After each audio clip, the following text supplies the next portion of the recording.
When the people speak, brethren, we have to listen. We can't be this bully and want to put filth down people's throat until they swallow. And everything we must swallow. We need to get rid of this Rottweiler and this bulldog behavior, brethren, and have a proper consultation with the residents of Portmore. My name is Councillor Fenley Douglas, Councillor for the Waterford Division.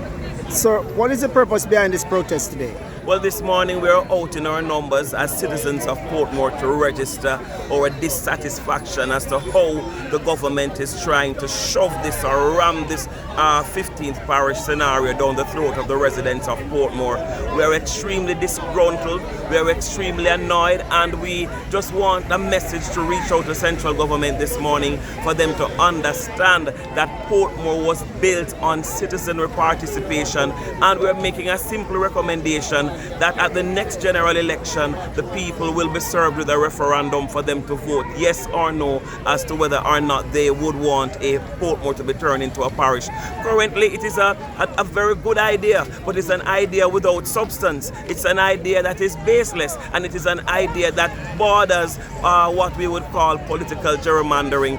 We are currently saying to central government that there are certain amenities that Portmore need. We are also saying that how the borders or the new boundary has been cut, it is cut in a way, in a one-upmanship for central government or the Jamaica Labour Party, and we're saying that equity must be served. And this morning we are out here on behalf of the people of Portmore, hundreds of us, scores of us, and we're coming out every morning, several mornings, until our voice is heard. It must be understood that we are the masters and not the servant. The people of Portmore, we have placed you there, right? We have placed you there to be our leaders, not for you to act as if we are your servants.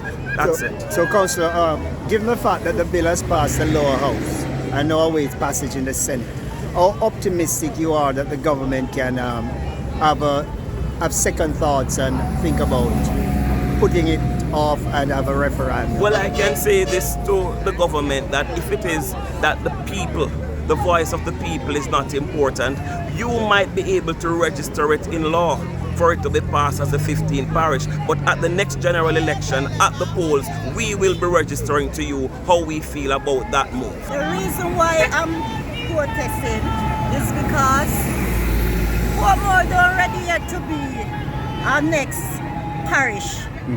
You have to have... Why so? You have to have hospital, markets, everything what the parishes them have for themselves. The objective this morning is clear: to demonstrate to the public that the people are not prepared to lie down and play dead when the government is robbing Portmore residents of their democracy.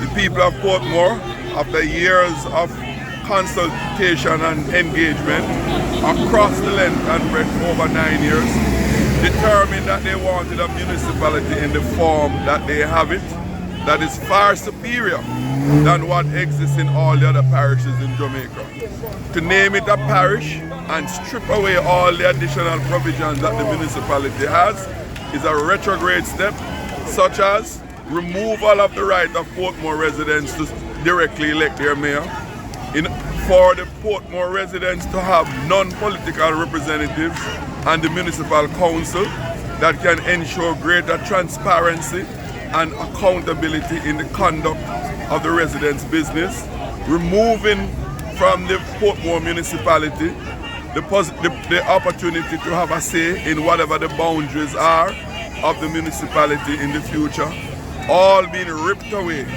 by the Jamaica Labour Party government in order to gerrymander the constituency boundaries and to seek political one-upmanship. That is a retrograde, unfortunate and sad occurrence.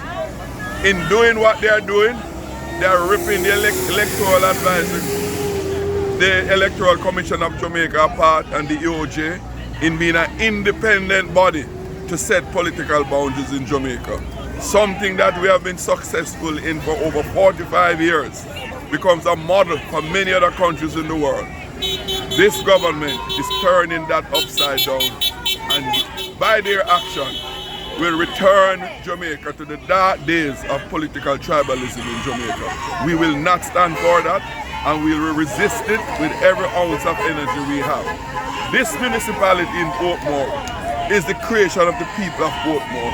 Any change, any tinkering, they must remain a center of it. We are here processing today because, there is no consultation in Portmore. No government communication with the people. They're trying to turn Portmore in our parish, which it's difficult, it's hard. Because first, number one, Portmore don't have a road. If you come from Spanish Town or you come from town, we can't drive on a good road. Second of all, we don't have a capital for Portmore. No hospital, no cemetery. And I've been a labor rights supporter over the years. And over the years, right, first government, me still look down on Jamaican people. Like the people them not have no talk. And I'm saying to the government, Definitely. you see, to just think and look out for the people. Be a people's person more and not just for yourself. Be the people government, not your own government.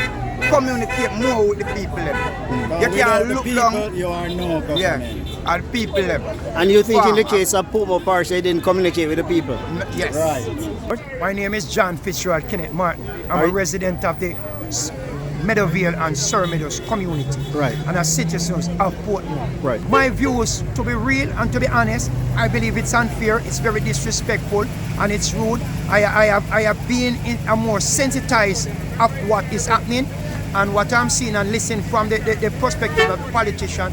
It came out of Mr. Warmington mouth, and sometimes him say, you must slow to speak and swift to hear, but Mr. Warmington was swift to speak before the election that is coming up run, that all you're doing this for is to gain more political seat and vote into the constituency. And this is where we gone wrong, brethren. If we're looking political gain, then look it in the right way.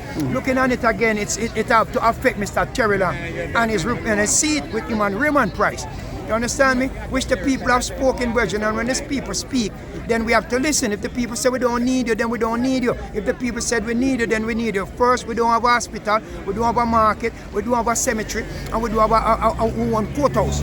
We need all of those things, brethren. And without these things, then we're not going anywhere. And like I say to the people, I speak as a citizen of Portmore, not a political activist, as you have listened to some. Me a diehard Liberty, me a diehard PMP. That's what we need to get rid of and be patriotic Jamaican. Do you think the government had enough consultations, or if any at all? No, sir. I am one of the residents, and I can attest to that we have not have a consultation. I have a member of parliament who represents us, which is Mr. Orlando Terryland. We have not spoken about none of this. He has not even come to the resident to even say, let's have a talk about all of this. But seeing on television and jumping up and saying, yes, brethren, it no go so, and it will never work. You understand me? And don't feel if anyway, and I'm telling them, if we have to help the system to even go take the government to the court, just to see that we get our redress as a people. The people voice is power. And when the people speak, brethren, we have to listen. We can't be this bully and want to put filth down people's throat until they swallow. And everything we must swallow. We need to get rid of this Rottweiler and this bulldog behavior, brethren, and have a proper consultation with the residents of Portmore. What the people is saying, they don't know where the boundary is. They don't know what they will be benefiting from becoming a parish, right? They want to have a voice in the municipal council or within the parish. They want to also share other concern, the poor garbage collection, the absence of water, running water. For over the entire weekend there was no water. They want to also discuss road and other infrastructure and other amenities. They want timeline. They are hearing that the minister is going to make pronouncement in Parliament, and they believe that are sheer promises. They want to have some timeline. They want to have some location where these amenities will be placed. As a consequence of this bill in Parliament too, sir, the direct election of mayor is another feature that will be eliminated. What are your views on it? Yes, but people have fight long and hard and lobby the government because they want to make certain that they able to select who they want to represent them. And the people are demanding that some consideration will also be put in place so that they can have a directly elected mayor. In Maypen, where they have a controversy, if that was exist in the other 14 parishes, we would never have a situation like that. They are moving towards a republic. And if you are moving towards a republic and you are going to vote directly for your president, then why change what is exist? You need to look forward and give the people a chance so that they can select who they want to represent them. Not a few get together or any instruction from any political party to name who they want.